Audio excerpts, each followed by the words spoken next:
For thousands of years, people all over the world have been fascinated by lightning. Some people must have wondered how to put that kind of power to practical use. Imagine a world without light. But it wasn't until the 18th century that the path of everyday use of electrical power began to take shape. Let's get started. Around 600 BC, Thales of Miletus discovered when he rubbed an amber to a cut-off fire, the feathers will attract. Thales had discovered the principle of static electricity. Because he lacked the tools, no one really followed up on Thales' idea until the late 17th to 18th centuries.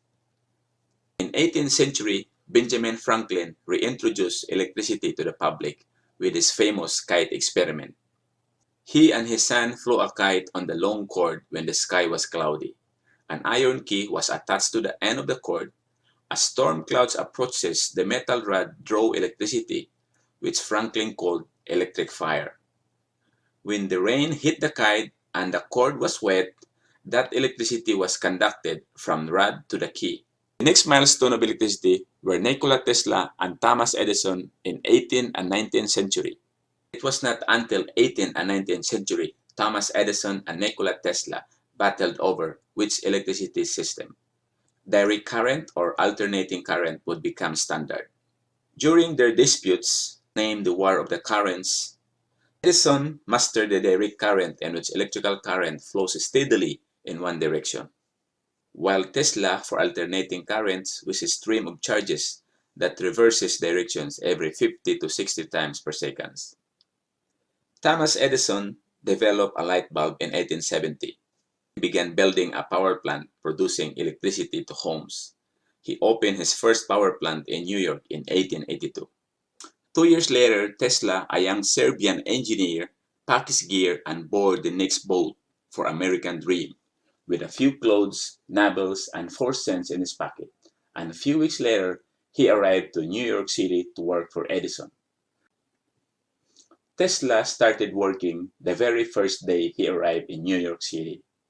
And after that, he was soon assigned to work Henry Villard Ocean Liner, owned by Oregon Railway, the first boat to have electric lighting.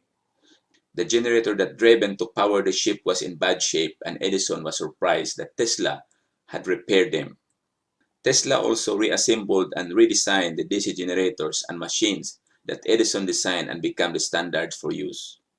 However, several months later, Tesla and Edison parted ways because of conflicting business and scientific relationships. In 1886, the first commercial alternating current power system in the United States was built. The inventions of AC induction motor by Nikola Tesla in 1888 and Tesla coil in 1891 allowed the long-distance transmission of electricity. Those inventions led to the constructions of Westinghouse Niagara Power Plant in 1896, the next milestone in the history of electricity. The power plant had 37 power output. Additionally, it has 25 miles transmission line at high voltage 11,000 volts to Buffalo City, New York, ending the era of direct current. Our topic for today is what is an electric motor?